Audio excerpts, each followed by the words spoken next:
guys, thank you so much for watching the last video. I know I've said it before, but I do really honestly appreciate it, so thank you for that.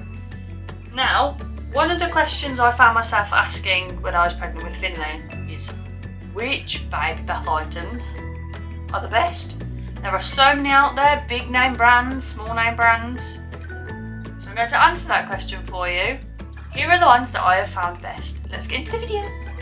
So 3.5 years ago I had my son Finley, and I said that was so brummy then.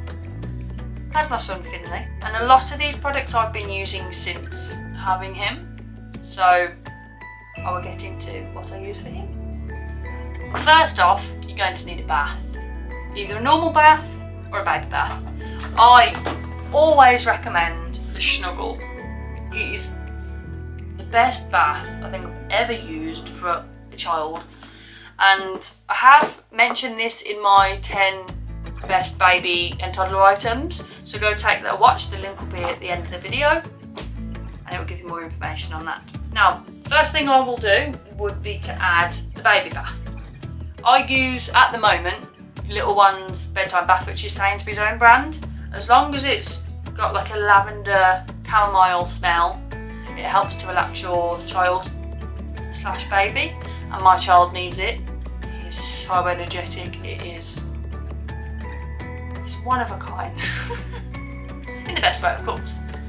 So this is what I use currently. Relatively cheap price, but if you can't access the Sainsbury's one, there is also the Johnson's, which I believe are worldwide. Anything with lavender smell, as I said. Then I would go to wash his hair. So currently, as you can see, I have used a lot of this, and this is the Johnson's bedtime bath. There are a wide range of products in this. There's moisturisers, there's baths, baby bath, there's shampoo. This is baby wash. This is the one I prefer for my son. Whilst mentioning shampoo, when my son was a baby and he had cradle cap, I used to use the Mom and Me baby shampoo. It's mild and hypoallergenic, so not going to cause allergies. I'm sure there may be a rare allergy here and there, but hypoallergenic usually means, you know, they're not going to cause allergies. It also has extra virgin olive oil in and paediatrician approved.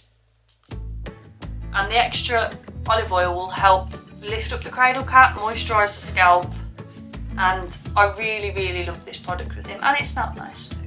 So you're washing the hair, rinse that off. Now, for my son, as I said, he's very hyper, so it's very difficult to rinse his hair. He doesn't like the shower, so we won't use the shower.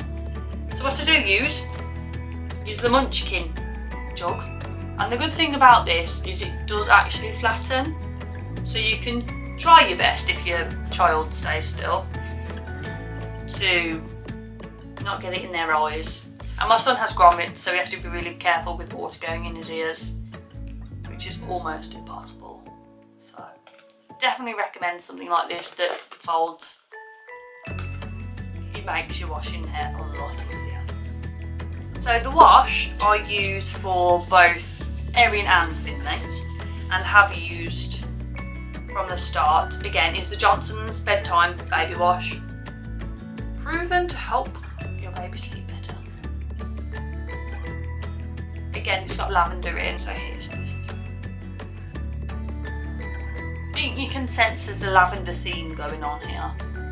You've got to get those kids to sleep so you can have your sanity at the end of the day. So once it's all out, I will use some moisturiser, the Bloom and Blossom baby moisturiser, jasmine and lavender, and it's really safe for sensitive and eczema prone skin, and it's got the hungry cat, very hungry caterpillar on there, so that's really cute. It's part of the reason I picked it up in the first place, and the fact it's good for eczema prone skin. So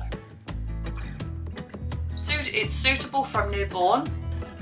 You can use as much as you like. I tend to use this more for my son because my daughter has her own cream. What you'll notice, I said that so weirdly. What you'll notice on here, it says bath, book and bedtime. Now that is the typical order and recommended order for having your kids settle for bed. It is a very, very good routine. Sometimes it can take a little while to get into the swing of things.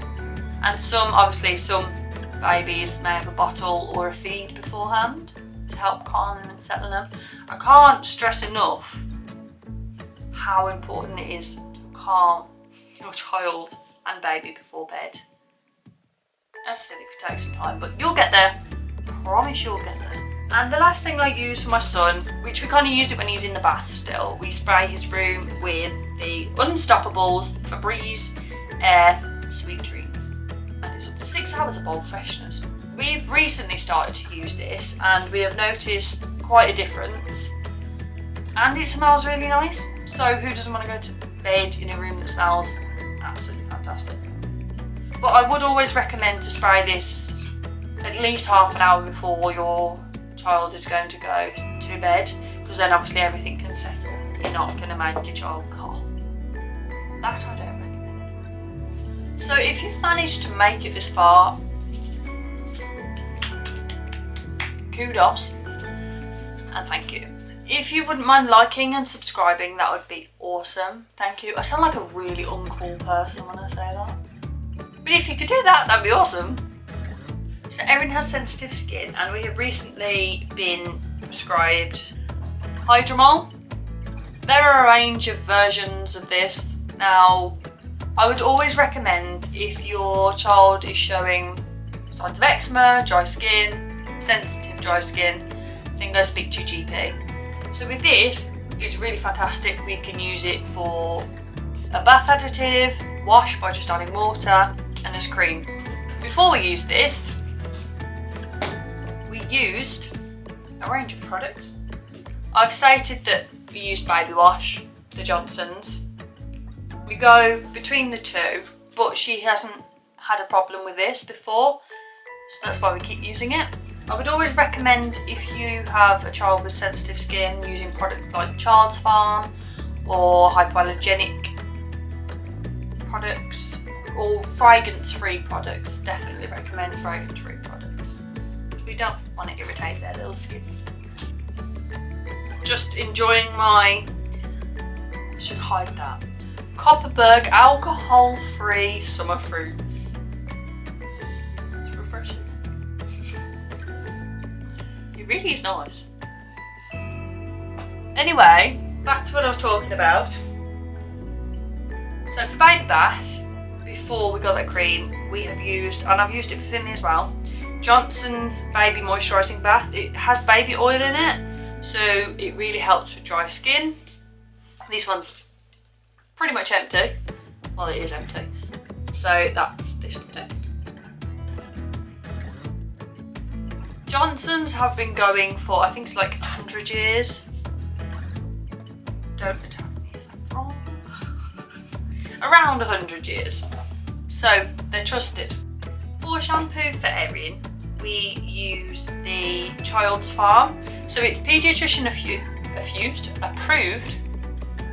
Sensitive skin, also safe for people who may be prone to eczema, and it's dermatologically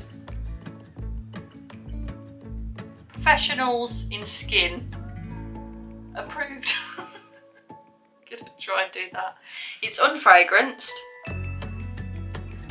and it makes the hair really soft and fluffy. One thing I used before shampooing Erin's hair, probably should have done it in order, but hey, is, I've mentioned this again in my top 10 baby and toddler items, is Colief baby scalp oil. I put that on a scalp and massage it in and use either a comb or a brush. These are Tommy Tippy basic comb and brushes, just to gently remove the cradle cap. And then we apply nappy cream because you have to, it's always wise to put nappy cream on your child, especially after a bath. So this one's just nappy cream daily protection from Boots. And then to finish and moisturise, before we got her cream, we used to use the Aveeno Daily Care Baby Moisturising. Aveeno products are absolutely fantastic. I will say they are on the slightly pricier side, but they are worth it. It keeps baby skin moisturised for 24 hours, which if you have a child with sensitive and dry skin is a must. I'd always recommend more cream-based products than oil-based products, especially if it's sensitive skin. Cream tends to be a lot more milder and calmer on the skin, or at least I've found for both my kids anyway. So that is all for my baby and toddler bath bedtime-ish products. I recommend all of these to everybody. Now I've stated about my 10 items. I will link that video around the screen somewhere, and my previous video about bottles. Take care and see you in the next video. Bye!